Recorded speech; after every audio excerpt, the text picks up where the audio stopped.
Hello, everybody, and welcome to our panel chat today. We are so excited to have you here. Let's jump right in. So as you all know, today we are going to be having a discussion around talent acquisition and the challenges that retailers are facing going into the holiday season, or really any busy season in retail. So what's the agenda going to look like today? So first off, we're going to give you a quick overview of who Eightfold is. I promise it won't be too long. We're going to do some panel introductions into our great panels. We're going to do a Q&A with the panel, and then we will let the audience ask a couple questions as well. So kick it off. I promise this will be brief. Introduction to Eightfold. So Eightfold founded and developed the first and only true talent intelligence platform, one of the most sophisticated AI platforms for talent that are available. And the reason we can say this is if you think about our two co-founders, they led teams at Google, YouTube, Facebook, among others. So if you search for something on Google today, you are using their algorithms. If you scroll through your Facebook newsfeed like I did this morning, you are using their algorithms. If you had a recommended video pop up on YouTube, you are using their algorithms. So these guys really know search, calibration, and personalization. They decided to bring that to talent, and that is where the talent intelligence platform comes from. Of course, our platform is built on patented deep learning AI technology, maintained by global experts. So when you talk about these two AI geniuses coming in, who are they bringing with them? Top talent around the globe. So really excited to have those guys here. We have over 200 employees. I think back to when I started 2 years ago, and I think I was like 34. So growing very fast. We're based out of Mountain View, but have offices around the globe. We just had our 4-year anniversary, which is very exciting. Over 100 customers across all spaces. So commercial, enterprise, strategic, companies in Germany, companies in Brazil, companies in India. So really global. In all different industries, financial services, government, telco, and retail and beyond. And our big thing is we're impacting careers in over 110 different countries and over 13 languages. Eightfold's mission is to find the right career for everyone in the world, and we're living and breathing that every day. Next, I want to introduce you to our panel members. So I am Hope Baker. I work at Eightfold, as you probably guessed. I work on the partner side, based out of Minnesota. It's really snowy here. I'm really excited to introduce you to Brian, Pete, and Maddy. So Brian, why don't you kick us off?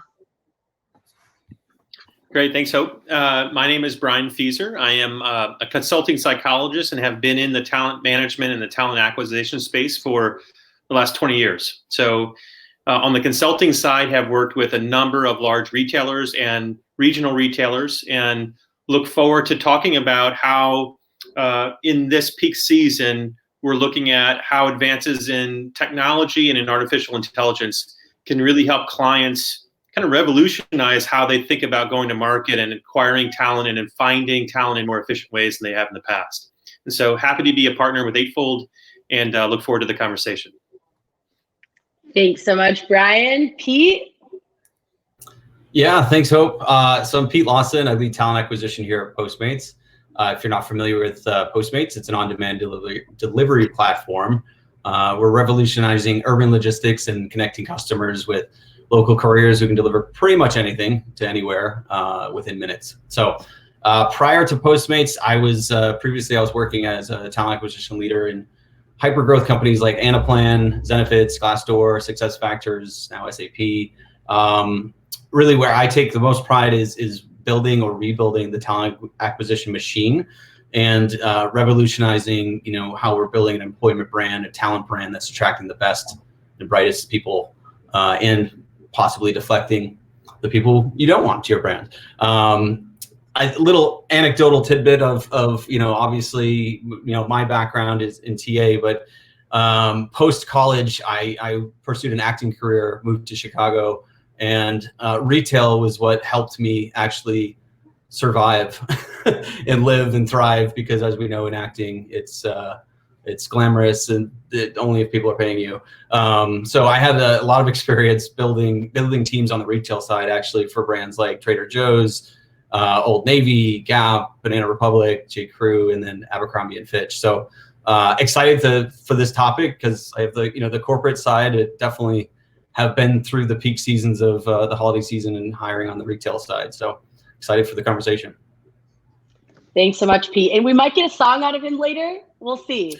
Yeah, I'm still waiting for my agent to okay it. I don't know. We'll see. We'll see. Gosh. Yeah, well, until then, and then Maddy, we'd love to hear your introduction. Thanks, Hope. Hi, everyone. This is Maddy. I lead operations at Eightfold. I've been with the company 2 years, so almost half of the life of the company. And I came from LinkedIn, part of the operations team there, and used to work at Bain. And can't match to Pete's experience in retail, but I did serve a few clients in retail vertical when I was in consulting. One of the key areas of my focus at Eightfold is to constantly thinking, how do we use our technology, our platform to solve real problems our customers are facing, or even the companies outside are facing, and bring that to bear and bring that solution and help them understand how we can partner and help them think of new and different ways of approaching the problem of talent. And so really excited about speaking today and look forward to the discussion. Thanks so much, guys. So let's jump to why are we here? So why did we get this panel together? And then we'll jump into the question. So, you know, retailers, we're coming up on one of the busiest seasons for retailers, the holiday season, and there are imminent problems emerging, right? How do they hire quality employees for the rush? How do we hire seasonal workforce quickly? And on top of that, retailers are understanding, and this is something that I think is going to continue to click in their head, that retail we need to treat our candidates like we treat our consumers, right? We need to think of those candidates as if they might come shop at our store. Retailers cannot afford to lose consumers, especially right now when there's so many options. So we're really going to dive in today to figure out, how do we solve these challenges? How do we solve for candidate experience? How do we match jobs at scale? Really looking at a platform approach, rediscovering candidates, and then diversity and inclusion. So my first question here is going to be for you, Maddy. I hope you're ready. So retail hiring is unique, as we know, and I'd love for you to dive into a little more detail on why we think retail hiring is unique and what we're doing in that space. Absolutely. So I think it's a great question, and it's a great topic for the leaders of HR and the CHROs in retail industries to constantly think and ponder. The reason hiring is unique in retail from other industries, because the candidate experience and outcomes have direct impact on not just the employer brand, but also the brand of the company overall, and that impacts revenue. So the poor experience or outcomes for a candidate, retailers may not just lose good candidates, but a customer. Conversely, a great experience and employer brand are not just great for hiring or retaining talent, that also impacts revenue generation. So if you take example of Walmart, 2 million employees, and if you take $10,000 as an average consumer spending on all things Walmart sells, you're talking about $20 billion in revenue from employees. That's almost 5% of Walmart's revenue. And that's very significant. And so how you treat employees, how you the experience that you give them in the hiring process, and once they are on board, has a very, very direct correlation to the revenue and the business. And that's what makes the retail hiring very unique. Retail hiring is not just about finding people who can carry the workload, but it's almost acquiring customers and brand ambassadors who can transform the business.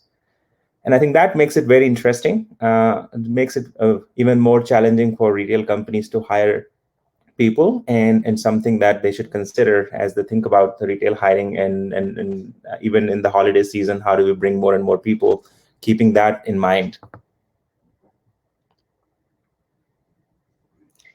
Pete, Brian, I'd love to get.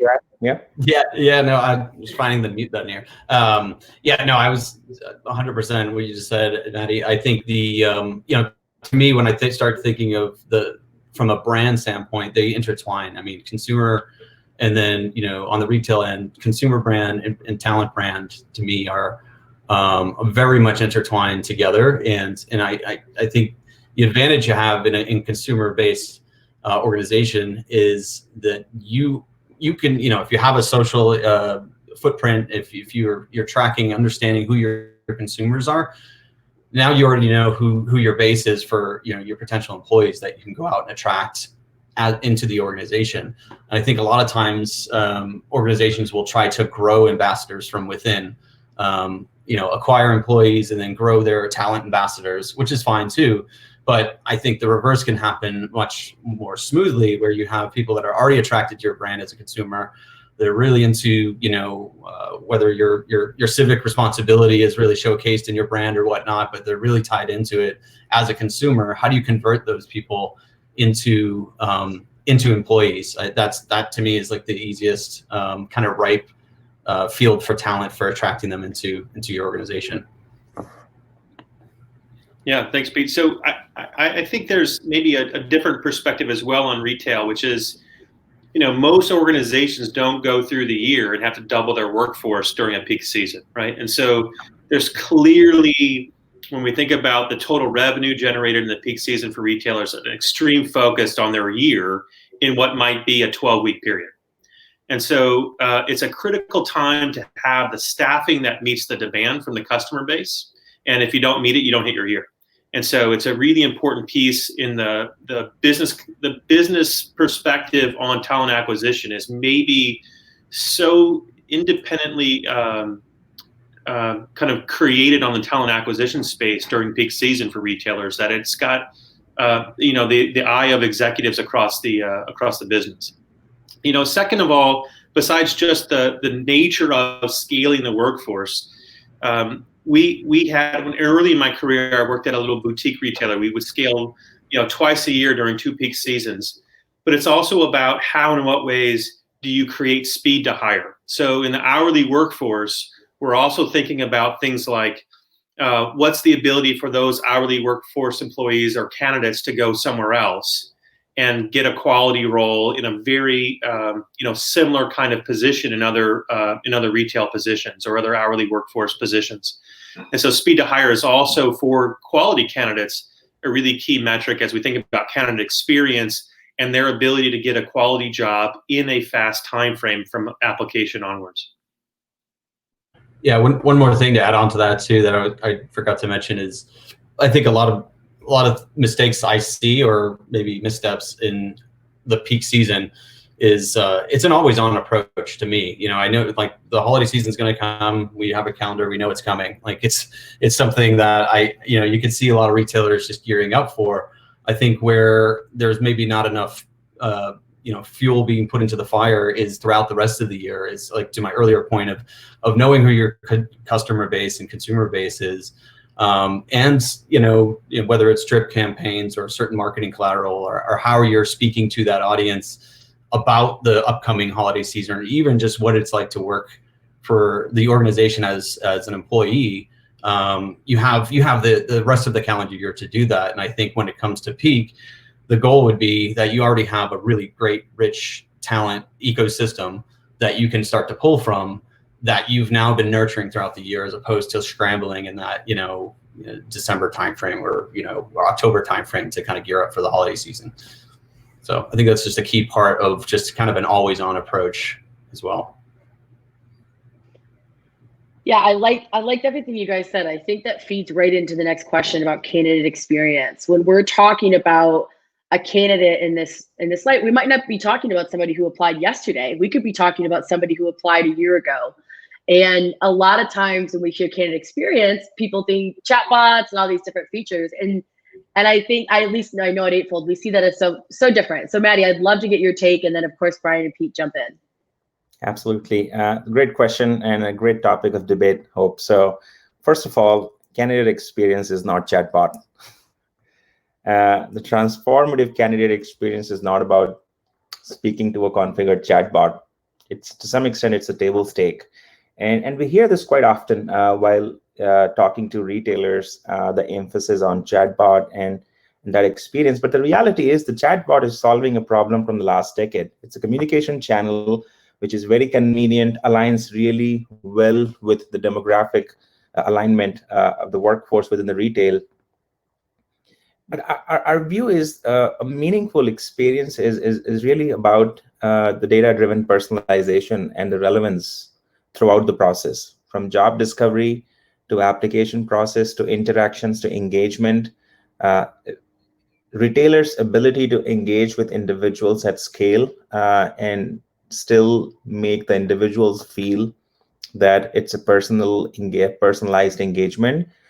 These are much bigger components of experience, or call it, or what I would call a meaningful experience. It's all about the meaning and the relevance of what the individuals who are applying for jobs or who are being approached from the retailers for hiring, how relevant, how personalized is the job discovery experience. It's not going and searching for jobs, but jobs searching for people. It's the application process, the relevance and the meaning and the content that's presented to the candidate. It's helping them understand why they are likely to succeed in a role, why they are matched to a position, understanding the skills they have, understanding the capability they have to be successful in the given job. These are much bigger components of experience, and there are very clear parallels in industry. If you think, if you look at Amazon, the reason Amazon is a phenomenal experience because I find everything I'm looking for on Amazon, and maybe almost everything. And that to me is a great experience. It's not the interface, it's not my ability to interact with Amazon website, but it's my ability to find most things I'm looking for at one place. Same with Google. It helps me find answers to almost every single question I have. And so these are transformative experience using data-driven, using intelligent approach to meeting the need of individual. And we have a great example. We launched Talent Exchange back in April as our commitment towards solving for unemployment coming from COVID-19.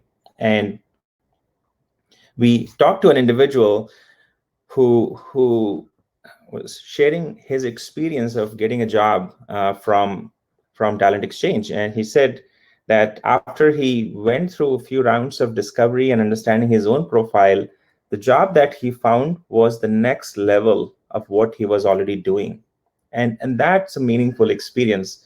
The meaningful experience is not being thrown into jobs or being presented the jobs based on my title or what I've done in the past, but it's what I'm capable of doing and where would the work be more aligned with my potential. And that's a powerful experience. And then helping create the transparency, helping create that experience where the hiring team and the candidates can engage meaningfully. That's part of the experience too. So I think somehow we oversimplify around chatbots, but the reality is experience is a much deeper concept, and it ties very closely with what people are looking when they're looking for a job and what makes them happy and purposeful and feel valuable when they are inside the company. Yeah, just to jump on that, I think, I think it's no mystery I'm an Eightfold customer, and we implemented our career site now 3 months ago, which included a chatbot. And like you said, Maddy, it's not that we didn't check the box on candidate experience and walk away like, whoop, we're done. We got a robot. It's fine.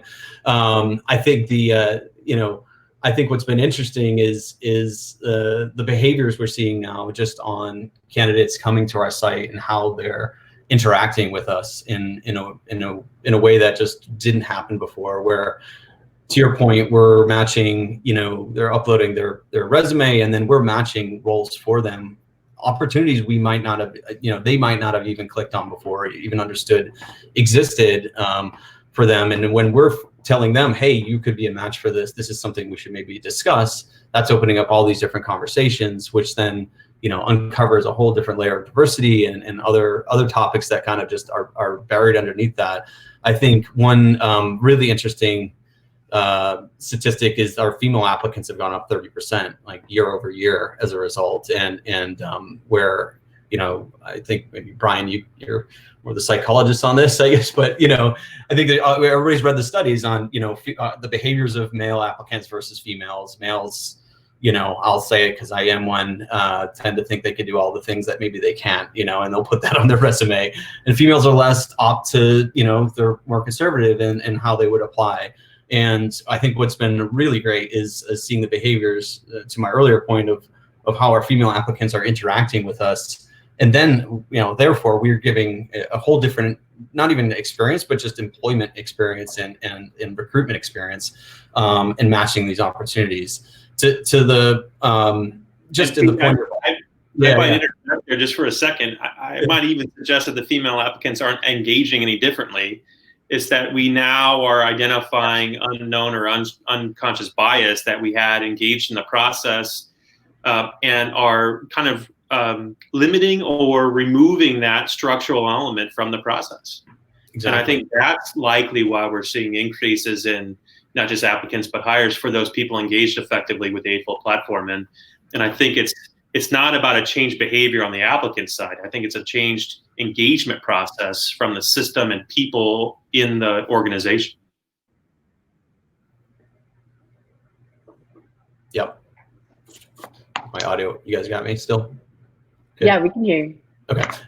Sorry, my audio went out. No, I totally agree, Brian. Yeah, it is. It's a different experience. And I think a lot of times, as you implement new tools and whatnot, and, recruiters have been doing this a while and they start to think automation and AI, they just start to see, I think the first thing that people see is like, oh, we're getting the human touch out. I think what's been awesome is we've actually allowed a lot of this automation and a lot of the AI that we've been implementing on our strategy has allowed more human touch points. And so automating some of, how we're getting applicants into the process and through the recruitment process has just allowed for, if you're building it in the right way and setting up the automation in a iterative way, it's allowed for us to actually have more human contact with our candidates and engage further on a human level, which is then, creating a stickier brand and a better, overall experience for the candidate as well. Yeah, I think that brings us right into our next point, right?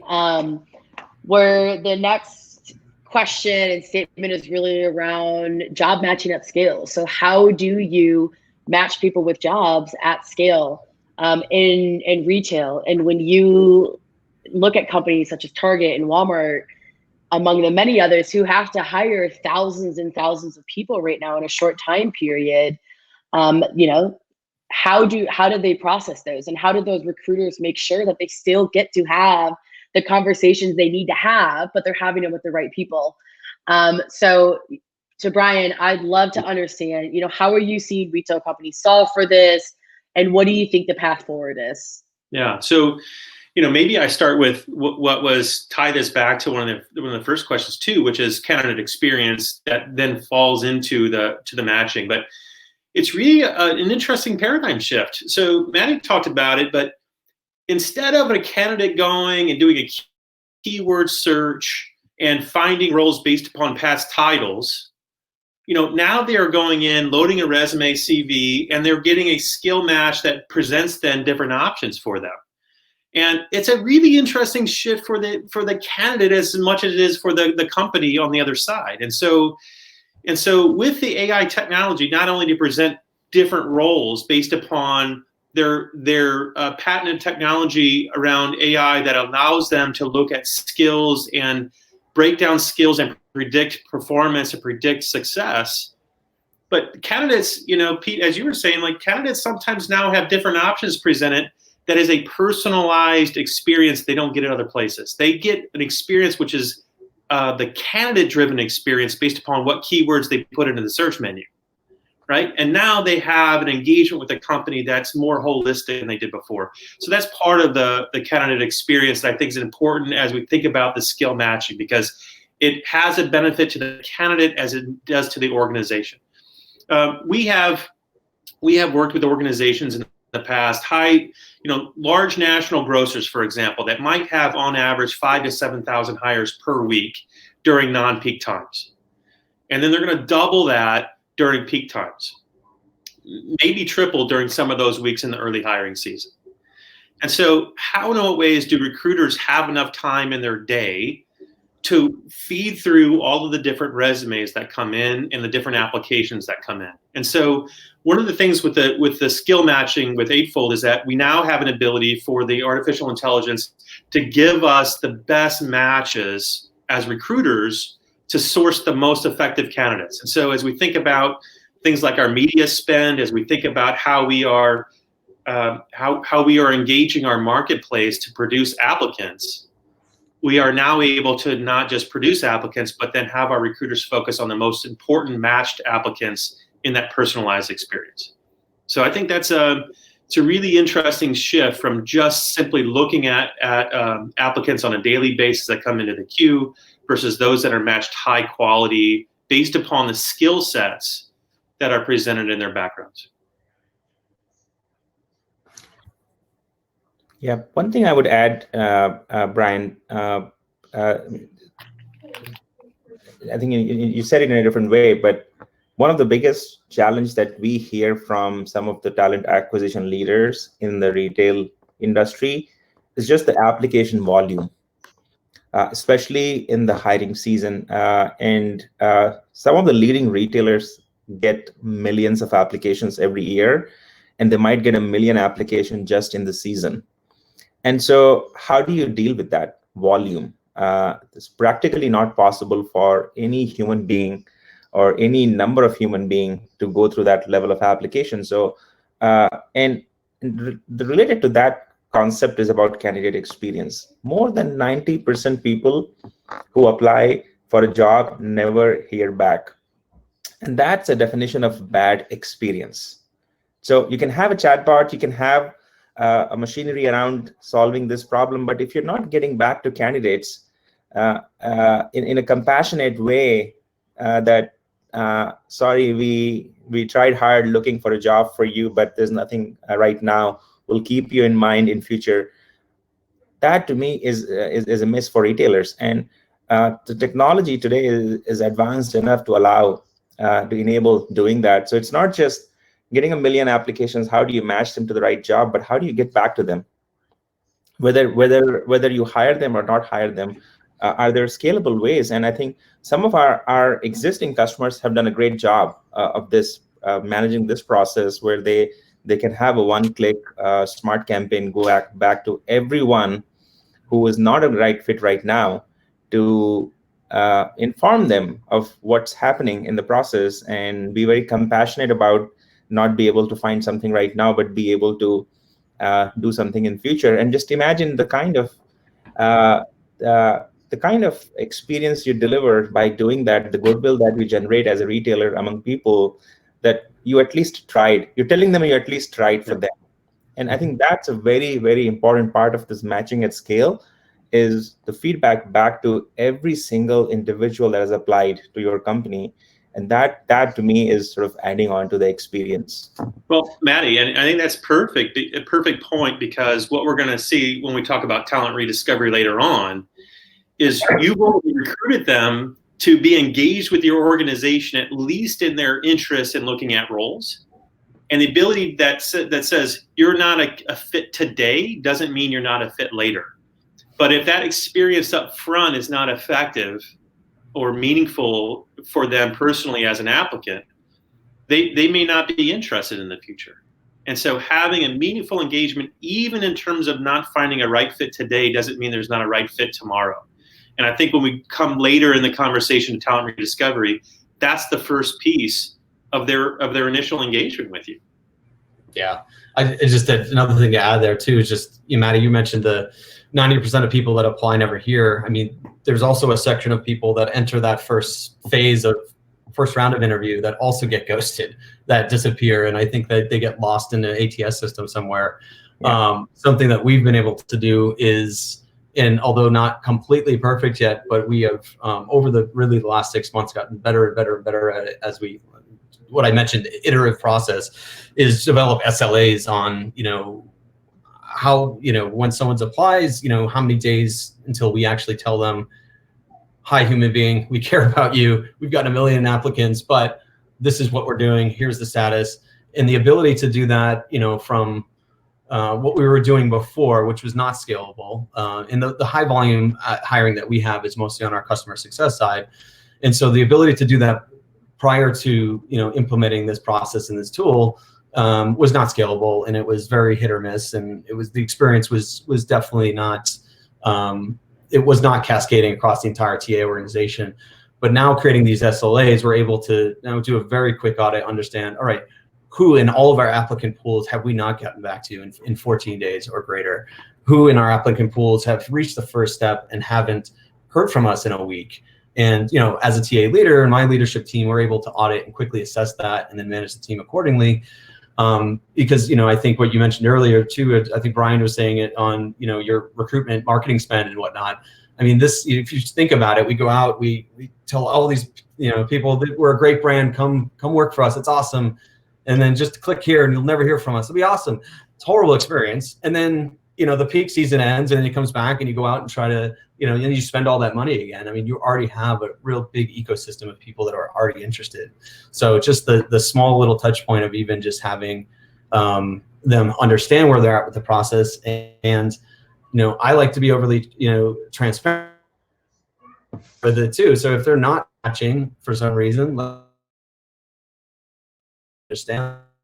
Also, a lot of what you spent on recruitment, it's points with candidates that already like you.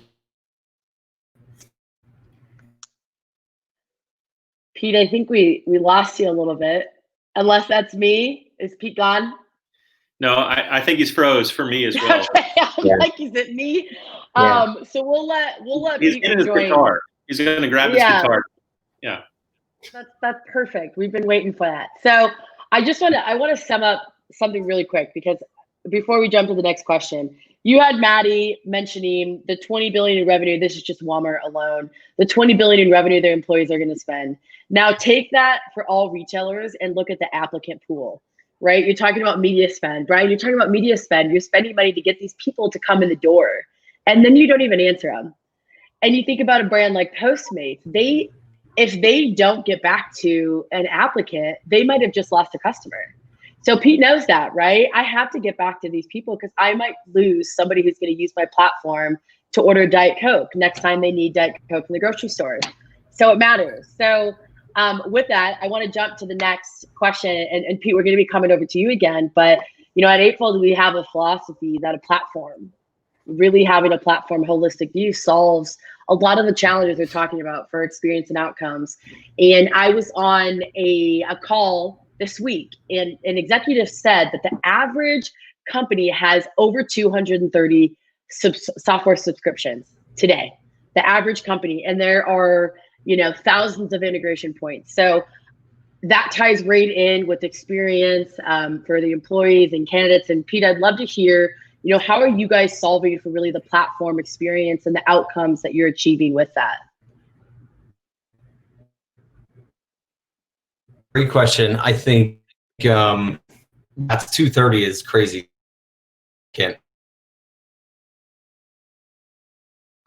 When I first got here, we had a plethora of tools, a lot of point solutions. To answer the question, I kind of work backwards through what are we trying to solve? When I first have really strong brand, our employment brand strategy didn't really exist yet. A lot of it was kind of attached to the consumer brand, but we wanted to really advocate for our employees, help everybody understand what it's like to work here. So that was one thing we're trying to solve for. The other thing we're trying to solve for is scale. So we're trying to greatly grow and scale the organization that was in this hyper growth phase of growing even pre-COVID. But obviously hire the right talent, not scale at all costs. So quality was a big part of the problem we're trying to solve on the talent acquisition side, and then just aligning the right the right recruiters to the right organizations within Postmates and supporting the right departments. So working kind of backwards through that, and uncovering all the tools that we had, we ripped out 15 to 20 different point solutions. And not to say like all point solutions are bad or at all. There's some really good tools out there, but I also think that there's so many of them popping up every day that it becomes, I think just even from a recruiter point of view, as you roll out an end-to-end solution, or people have to start to, as we talked about Eightfold in the very beginning with some of the team, they were like, oh, okay, so it's like this, or it's like no, it's actually not at all. That's a point solution that's solving for that one, sourcing problem you might have, or that's solving for this one, automation of coordination that you might have. But thinking, it really took a little time to get people's heads back around, because everybody's just been, I think, had so many point solutions thrown at them in the last 5 years, and so many just keep coming out. How does an end-to-end, platform really work, and what is it doing for our talent acquisition strategy? And I think, there's a psychology behind that first. So there's kind of getting people's head wrapped around that, because as you start to pull tools away, I think the optics of that from a recruiter standpoint is you're taking away my tools to do my job. But I think the more the more we educate it and help people understand, that's a point solution that's actually not solving for this. And that was, we did an entire tool utilization analysis. So that was like the first point to answer your question. Figure out our strategy. What are we trying to attack? And then the next stage was, what are we utilizing on all these tools? And then after you kind of showcase some of that to our team as we pull stuff away, as you pull some of the tools away, it's not as traumatic, I guess. So that is one of the main ways that we were solving for it. I think another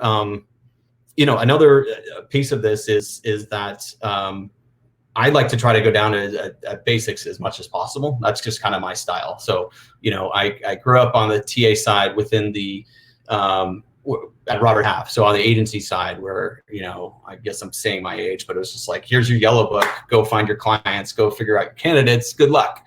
Oh, LinkedIn, I think it's going to be hot. Who knows? Like, we didn't even, we weren't even in there yet. And so I kind of come with that little, I guess, archaic mindset. So as new tools keep coming out, I'm very skeptical on, like, what is it solving for? How are we delivering? Are we getting the best in class talent? Are we thinking really thoughtfully on end to end on how we're giving the experience both to our candidate, but also, our client, our internal clients? Are we solving for diversity? Are we solving for repeatable process? All of that. And if it's not checking those boxes, then it's an easy call for me to not leverage that tool in the strategy.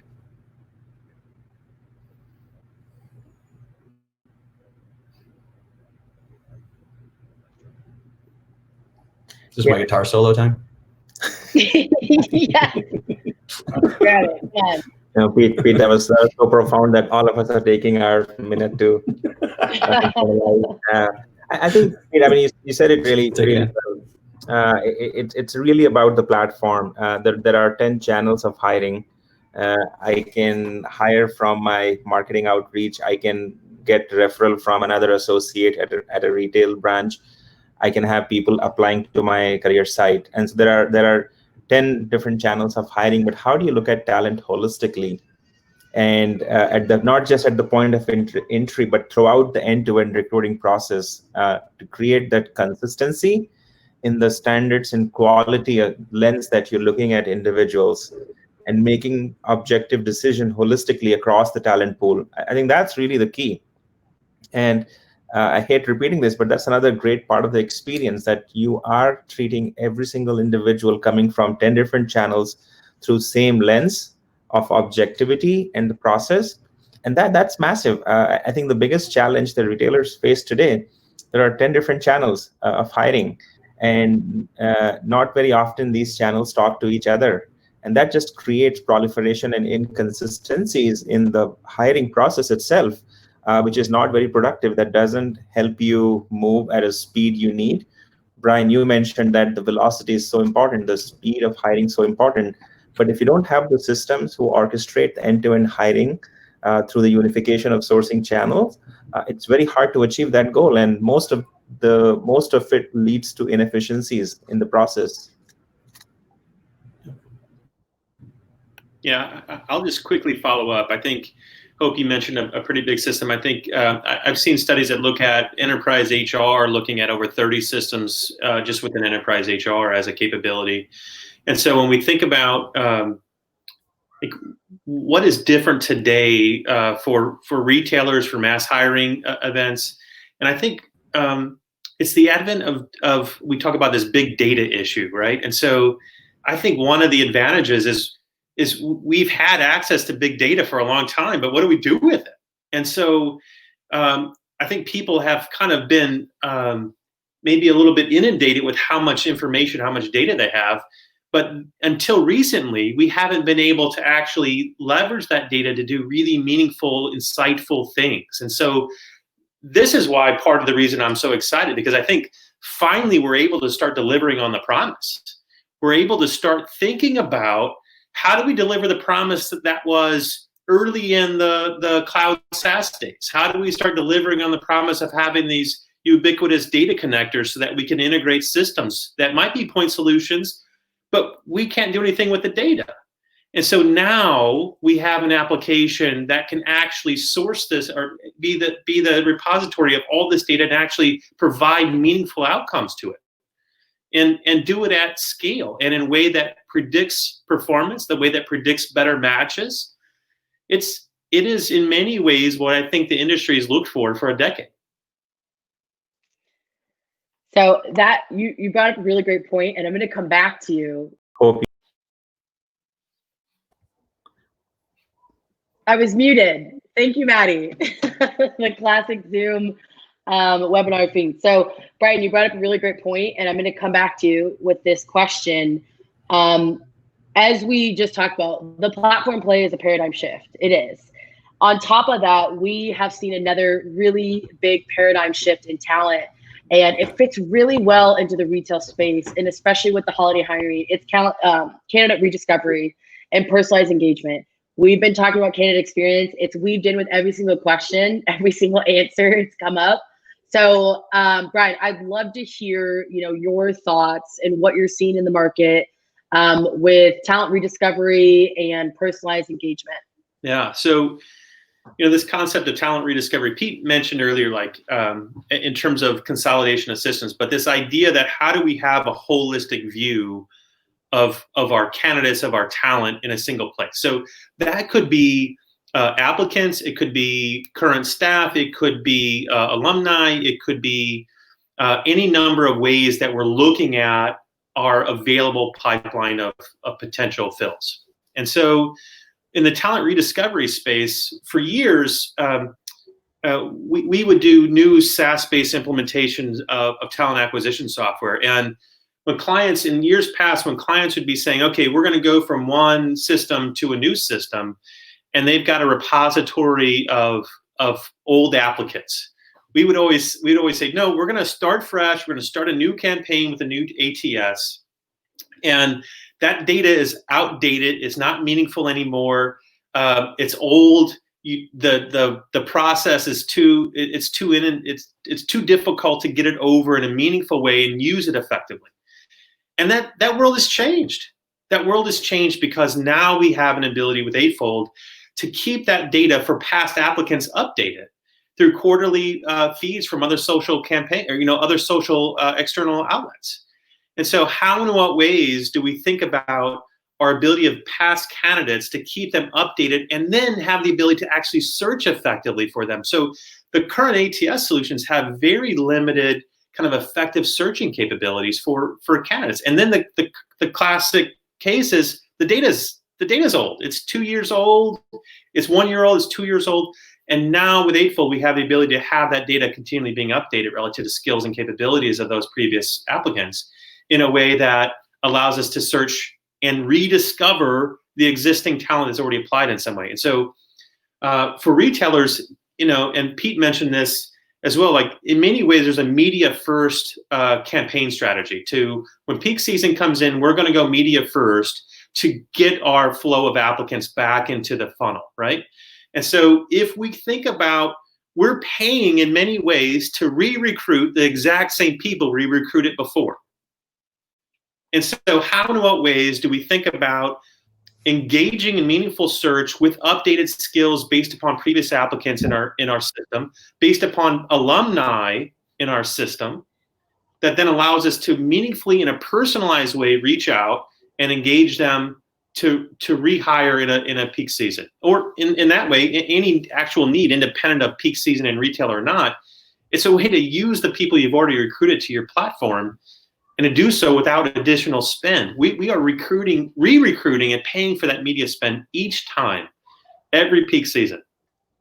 It's the fastest way because we don't have good tools otherwise internally until now. Yeah, just to jump on that too, Brian. When we first implemented Eightfold, we had over 30,000 candidates in our ATS, which is Greenhouse. And so the first thing we did as we pulled everybody in is we, obviously refreshed all of their information, started to, kind of pick through, all right, what's our strategy for reapproaching the audience that we already had captured at one point. And we started to, as a lot of, scaling tech companies, our biggest, opportunity is to acquire tech talent, engineers and engineering leaders. And so we did a couple campaigns actually to applicants that had, applicants that were greater than that applied over 2 years ago to us, both core engineers that are now leaders and then leaders that had applied. And we engaged with them not in a way of like, hey, we have a job, we knew you were interested in us once, come look at us now, sorry we ghosted you, or anything like that. It was more of a, hey, here's some of the cool things we're doing. We created a drip campaign essentially over the course of like 2-3 months, and sent it on behalf of our engineering leader and put some of our blog information in there, helped us refresh them on what cool things we're doing, what products we're creating. We had, like, I've never seen it, to be honest, like an 88% response rate to it, and this is like thousands of people. And whether they engaged in a way that was, they opened it. That was great. That's always a win for us, right? It's like, yeah, they opened it. But I think the further engagement of that is, we got a lot of people interested in our brand again and the opportunities we currently have. What was more interesting is we got so many referrals as a result of it of, oh, thanks for keeping in touch. I'm actually really good, but a friend of mine is looking. And so again, that's like that's free marketing. That's a free audience you already have captured, to kind of refresh and go back to and just educate them on, what you have done. And maybe you didn't give them a great experience 2 years ago, 3 years ago, but it doesn't mean you've lost them forever. You have the opportunity to really re-engage and even discover new talent. But yeah, so that's one piece. I think the other piece is we, one of the things we did within our engineering team is we moved to more of a pooling strategy from a recruitment and process standpoint. And so, before we had, maybe a back-end engineer interviewing for this team that we didn't make it through the process. We didn't, move forward with an offer, but this team over here was looking for a back engineer that this team didn't even know about, so it's, fairly disconnected. And so the pooling opportunity allowed for us to share more talent, but I think more importantly, using a system that is allowing you to really just match skills with opportunities. We've now discovered even just existing talent that already applied to one role that can now be cascaded into this other opportunity, this other department. That has been, and we're a 1,500 person company. And so, you're talking about the Walmarts and the other large retailers, you can imagine the silos that just must exist in sharing talent or not sharing talent. And so I think the opportunity there, even just not going back to and refreshing, older candidates, but even just existing talent that's maybe applying to one side of the business and not being able to share that's just a missed opportunity.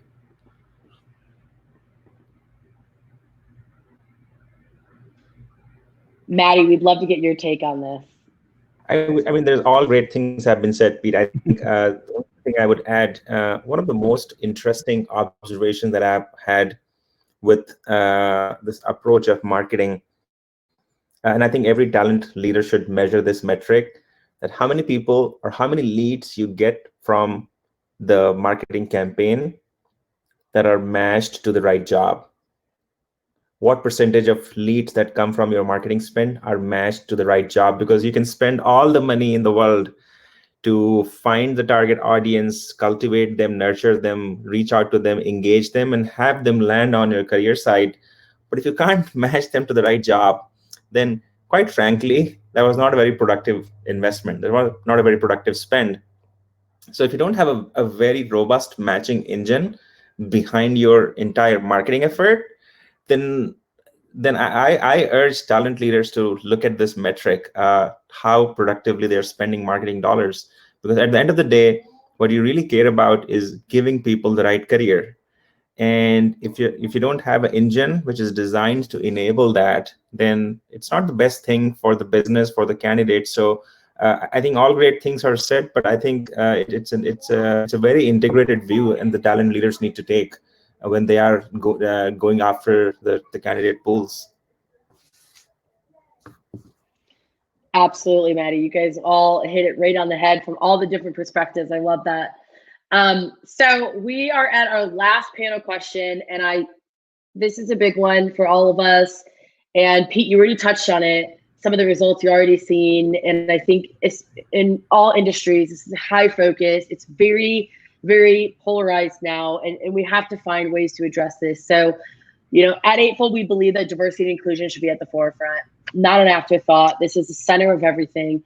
Everything we talked about today is surrounded around diversity and inclusion, how we can become more diverse and help our clients become more diverse. So, Pete, I'd love to, you already mentioned the 30% increase in female hiring from last year. That's amazing. We'd love to hear a little bit more about what you're doing with diversity, and then, get the take from Maddy and Brian as well. Yeah, from the talent acquisition standpoint, there's still a lot of work to be done. Honestly, I think for a lot of organizations, a lot of people. So I'm definitely not going to pretend we have it all figured out. I think some of the things that we are, one of the body of work that we're in right now is really creating, just from the recruitment standpoint, creating a toolkit for all recruiters. That is something that we're really proud of, and gives them the opportunity to really understand, what diversity even means. I think that's, not to get too meta, but that's like a whole different conversation of just like what that means for an organization and what it means specifically for some of the departments that they're maybe supporting. I think from a technological standpoint, I think one thing that we've been able to do, which has been awesome, and this has really been part of really where we've just moved to Eightfold, and what we've been trying to do to solve for since I've been here is just taking a lot of the biases out that happen at the very start of that relationship with the candidate, which is just, a lot of them are obviously unconscious, some are conscious, and whether it's recruiters or hiring managers looking through resumes, just looking for certain logos of where people have worked before, or certain levels of education, or whatever it is. We've been able to take a lot of that out at the very beginning of our process by utilizing Eightfold. So we remove it by really leveraging that match score. If you're calibrating your roles the right way you should be, and really just defining what are the skills and attributes you need for the person to perform that role. And that's where I really love like the AI standpoint. If you establish that, and that's your table stakes for even talking to a candidate, there's no reason that you shouldn't move that top 20% through to the next stage. And that's where a lot of the biases tend to go by the wayside, where we're not literally looking through and making our human decision on whether or not you think someone's cool enough to move to the next round, or if they had, if they played a sport or whatever, all the things that can kind of come into the human behavior of matching. So that's one part. So, to the recruitment marketing standpoint too, I think what's been awesome is, as we understand, and Maddy mentioned this, but as we understand where we're spending our marketing, one of the great things too we've been able to do is really analyze all of our spend. Like, where are we showing up? In what groups are we attracting the right candidates or dissuading the wrong candidates? And what are the behaviors of the people coming into our process? And are we hitting some of the diversity metrics that we want to, or attracting, the right underrepresented minorities and whatnot? And if the answer is no, or even, yes, the answer is no in certain areas, we know we got to spend more money there. We know we got to maybe, pull that lever and show up in some different groups and attract those groups more towards us. And again, dissuade the wrong, maybe the wrong candidate. So I think on a very kind of basic level, those are some of the things that we've been doing.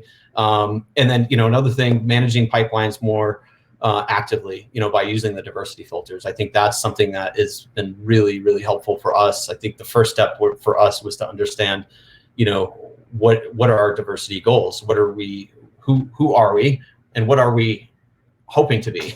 And so from that's where we kind of work backwards to that strategy to understand, all right, what are there certain metrics we're setting up for, different departments and different groups, and being able to look through that in a lens of setting some of these diversity filters that we can filter out or in Eightfold has been super helpful in making sure we're talking to the right people.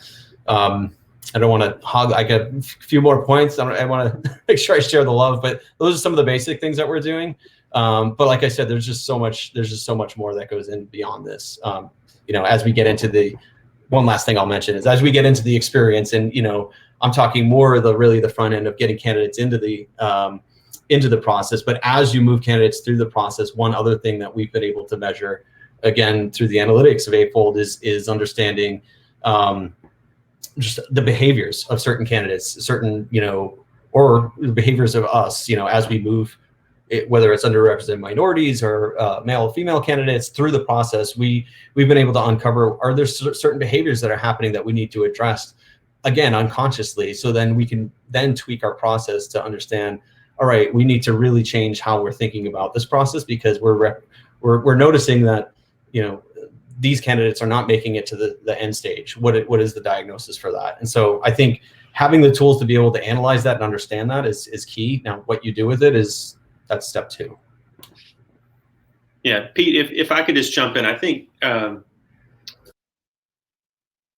I think the issue around diversity is clearly, if we've kind of been tactically in the talent acquisition space for the webinar, but this really has an ability to be right now in the world one of the top five items that the senior executive team is wrestling with.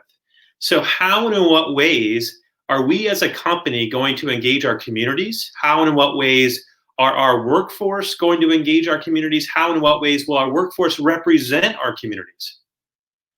And so when we think about the value propositions that Eightfold has in very important business drivers, I think this is one today which is sitting at the top of a question list for senior executives about who the company is in the world. And that's an important factor that Eightfold has very specific solutions on. And so whether you're in talent acquisition, whether you're in HR, this is an item around diversity and how an organization can actually impact diversity, whether that's through externals or whether that's through internal. The internal mobility of a diverse workforce is just as important as the external hires, which we've been mostly talking about. And so how and what ways do we think about that question and bring in an answer to our senior executives around a platform that has an impact on how the company addresses itself in the world? Totally agree. Yeah. Only thing I would add, Pete, you have increased the diversity of the female diversity of your front end by 30%, and you are saying you're just getting started. I think our society needs more heroes like you. I didn't really mention all the other categories yet, but yeah, thank you. I think, and I know we are at the top of the hour, but this is very, and Hope, as you said, this is very, very fundamental to who we are. It's very front and center of our technology. We are constantly making investments in our data algorithms, the applications, to make sure that we are at the forefront of enabling our customers solve this challenge that we have to solve. There's no other way here. So, of course, this is very, very core to our existence and our vision of enabling the right career for everyone in the world. So we are at the top of the hour. Thank you guys so much for joining us for the panel discussion. And thank you to Pete, Brian, and Maddy for being here today. If you have follow-up questions, anything, reach out to us. We're all on LinkedIn. Thanks so much. Thank you. Thanks, everyone. Thanks, everyone.